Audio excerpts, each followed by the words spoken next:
ICDS এ যারা preparation নিচ্ছ, বিভিন্ন জেলা থেকে যারা প্রিপারেশন নিচ্ছ, বেশ কিছু জেলায় কিন্তু আইসিডিএস এ ফর্ম ফিল আপ শুরু হয়ে গেছে।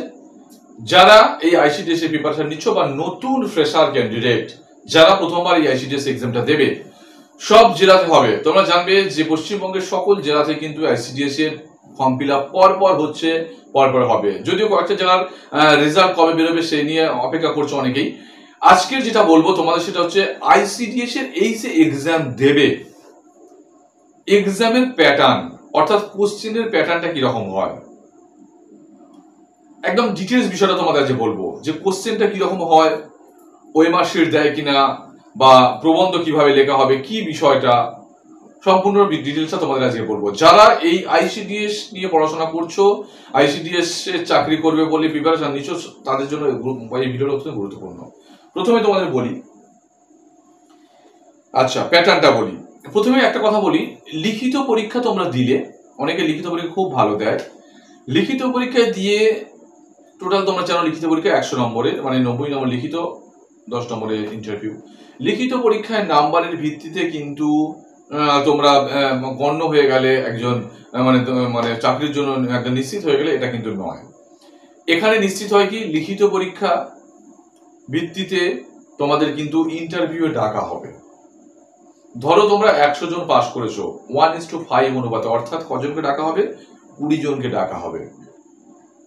এইভাবে কিন্তু কাজটা কিন্তু হয়ে থাকে। অর্থাৎ লিখিত পরীক্ষাতেই সবচেয়ে বেশি নাম্বার পেয়েছো বলেই সেটা নয়, লিখিত পরীক্ষা তারপর দেখবে শূন্যপদ কটা আছে সেই অনুপাতে ডাকা হবে। শূন্যপদ যদি তোমার 20টা থাকে, তোমাকে 100 জন পাস করছো, তোমাকে ডাকবে ওই 20 জনকে ডাকবে, 5 জন পিছু 1 জন করে সেখানে কিন্তু হবে। এরপর বলি, এমসিকিউ ধরনের প্রশ্ন হচ্ছে। এমসিকিউ ধরনের প্রশ্ন কিরকম, 75টা প্রশ্ন, মানে প্রশ্ন থাকবে এমসিকিউ। প্রত্যেক প্রশ্নের জন্য 1 নম্বর। এমসিকিউ এর জন্য তোমাদের কি দেবে, একটা ওএমআর শিট দেবে। সেই ওএমআর শিটটা কমপ্লিট করতে হবে। যেমন তোমরা ওএমআর শিট ফিল আপ করতে জানো, ওএমআর শিট করা হয়ে গেল। প্রথমটা হয়ে যাওয়ার পরে 150 শব্দের মধ্যে প্রবন্ধ লিখতে দেবে। এখানে মান আছে কত, 15 নম্বর। অর্থাৎ তোমাদের যে ওএমআর শিটের ওই বিষয়টা হয়ে যাওয়ার পরেই তারপর কি করবে না, পরবর্তীতে তোমাদের কিন্তু এই যে রচনাটা লেখা, প্রবন্ধ লেখা, সেই জন্য কিন্তু তোমাদের দ্বিতীয় পাঠের এটার জন্য তোমাকে কাগজ দেবে। তাহলে বোঝা গেল, প্রথমে এমসিকিউ যে বিষয়টা থাকছে, এমসিকিউ পরীক্ষা দিলে 75 নম্বরে। তারপরে দ্বিতীয় পাঠের জন্য বাংলা ভাষায় প্রবন্ধ রচনা একটা টপিক থাকবে, সেখানে সেটা লিখতে হবে, থাকবে 15 নম্বর। হয়ে গেল। এবার দ্বিতীয় ধাপে, তারপরের ধাপে থাকছে ইন্টারভিউ। এবার একটা কথা বলি, অনেকে তোমরা বলো যে এখানে কি কোনো নেগেটিভ মার্কিং থাকছে? না, আইসিডিএস এর যে প্রশ্ন উত্তর, এতে কোনো রকম নেগেটিভ মার্কিং থাকবে না। মাল্টিপল চয়েস কোশ্চেন থাকছে, 4টে প্রশ্ন মানে উত্তর দেওয়া থাকবে, তার মধ্যে একটাকে তোমাকে বাঁচতে হবে। বুঝে গেল।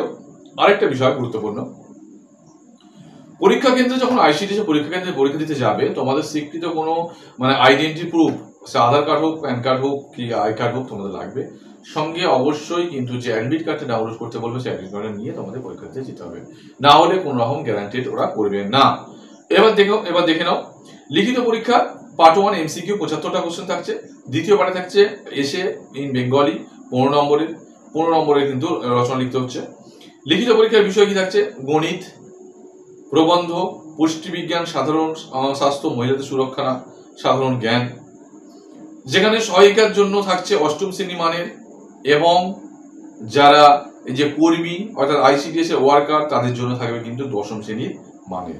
লিখিত পরীক্ষার জন্য সময় বরাদ্দ থাকবে 3 ঘন্টা, আর ইন্টারভিউ এর জন্য সময় থাকছে 10 নম্বর তোমাদের থাকছে। এটা হচ্ছে টোটাল বিষয়।